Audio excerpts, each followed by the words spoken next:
Hey, happy Memorial Day weekend, everyone, and welcome back to the Cybersecurity Whisperer. I'm your host, Elliott Franklin, and before we get into this week's chaos, I want to just take a moment.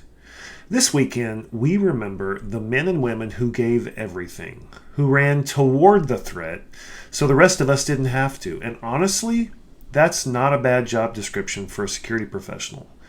We run toward the breach. We run toward the alert at 2 a.m. We run toward the thing everything else is running away from. So to every vet in our community, thank you. We see you. And to the fallen, we don't forget why we do this. All right, let's talk about the week that tried to ruin everyone's long weekend. Where do we even start? GitHub. Let's start with GitHub because apparently nothing is sacred. GitHub disclosed this week that it's investigating unauthorized access to over 3,800 internal repos after a threat actor known as TeamPCP compromised an employee device and then listed GitHub source code for sale on, of course, a cybercrime forum. 3,800 internal repos at GitHub, the company that literally hosts the code for the rest of the internet. Look, if you're a CISO and you weren't already running insider threat scenarios against your developer toolchain, well, this is your sign. Your supply chain is only as strong as the weakest endpoint on your highest privileged engineer's laptop. Moving on, because it gets worse before it gets better, Microsoft this week disrupted what they're calling a malware signing as a service operation, where attackers had actually weaponized Microsoft's own artifact signing system to deliver malicious code and conduct ransomware attacks, compromising thousands of machines worldwide. Let me say that again for the people in the back. Ransomware actors use Microsoft's own signing infrastructure against Microsoft's own customers. I mean, this is a level of audacity that honestly deserves a moment of silence. A brief moment. Then go patch. Well, you know how everyone says don't work over Memorial Day weekend? Yeah, your patch team might have different plans. A SharePoint 0 Day, which has been given the CVE 2026-32201, was disclosed this week, and it enables remote code execution and actively being exploited against over 1,300 servers. It's mind-blowing that many folks still host SharePoint on-prem. Microsoft's guidance is patch immediately, restrict internet exposure. I mean, that's not a suggestion. That's a put down the hot dog and open your laptop situation. And it's not just SharePoint. This week also saw urgent patches for Drupal, the content management system, Ubiquiti's Unify OS, Cisco, Microsoft Defender, TrendAI, and Apex One, including in the wild exploitation of a Drupal SQL injection vulnerability and Apex 1 0 Day. 5 vendors, 1 week, 1 long weekend. I'm not saying the threat actors planned this around Memorial Day, but they kind of planned this around Memorial Day. So if you don't have automated patching and you're relying on someone to manually patch these over a holiday weekend, well, that's a conversation to have in your first meeting back on Tuesday. Well, let's talk about ShinyHunters because they are apparently everywhere right now and they are not slowing down.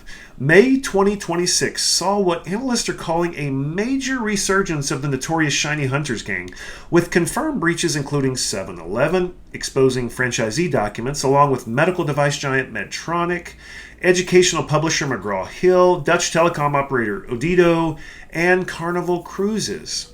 And if that name sounds familiar from that earlier run, yes, same group, they went quiet, they retooled, and they came back hungry. On top of that, these actors hijacked Canvas login pages in early May, disrupting finals week at institutions including Duke, Harvard, the University of Pennsylvania, the University of Wisconsin, before the vendor Instructure confirmed it had reached a settlement with the attackers and that the stolen data had been destroyed, supposedly. Finals week. They hit universities during finals week. I don't know whether to be outraged or impressed by the timing. Seriously though, extortion via platform disruption is becoming a real playbook. Pay us or your students can't submit their finals. I mean, it's ransomware for the academic calendar. And it worked. Okay, let's talk AI because this is where I could spend, of course, every episode. A hacker news analyst this week called 2026 the year of AI-assisted attacks. Well, duh, noting that AI has collapsed the human response window and turned remote access into the fastest path to breach. They cited an amateur in Algeria who built ransomware with AI assistance and hit 85 targets in his first month. A 17-year-old who exfiltrated 7 million records, over 454,600 malicious packages appeared in open source repos last year. 394,877 in a single quarter. The barrier to entry for threat actors has dropped to near zero. And while we're all trying to figure out AI governance frameworks and get our policy signed off, well, they're already shipping version 2. This week also saw new AI governance frameworks emphasizing responsible deployment and risk management alongside researcher warnings about hidden failure modes in AI systems that evade traditional monitoring. That second one, hidden failure modules that evade monitoring, that's the one keeping me up at night. I mean, you can't defend what you can't see. We say that over and over. Now, the NIST AI Risk Management Framework, that's a start. It's not the finish line. Okay, because it's Memorial Day and because we do win sometimes, let's end the news block on a high note. Ukrainian police dismantled a hacking ring responsible for hijacking and selling over 610,000 Roblox accounts, generating roughly $225,000 in illicit profits. Look, I know Roblox doesn't sound like critical infrastructure, but to the parents of a certain age group in my household, this is very much a national security issue. European authorities also took down 50 million euro cryptocurrency fraud network that used fake investment platforms and remote access tools. An operation employing over 450 people, making it one of the largest crypto scams dismantled to date. And the 13-country operation named Operation Ramps targeted cyber threats across the Middle East and North Africa. International coordination, real arrests, real takedowns. I mean, the good guys are playing offense too.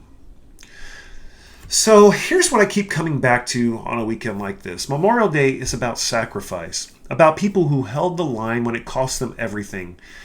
And in our world, the world of defenders, we talk a lot about burnout, about the talent shortage, about the impossible ask of protecting everything with shrinking teams and expanding attack surfaces. But I also know this community shows up every single time. The GitHub breach happens on a Friday before a long weekend and someone's team is in the war room. The SharePoint 0 day drops with active exploitation and someone cancels their cookout to push the patch. The ransomware alert fires at 11 p.m. on a Saturday and somebody answers. That's the spirit of service. Now, it certainly looks different than a uniform, but the heart behind it, the same.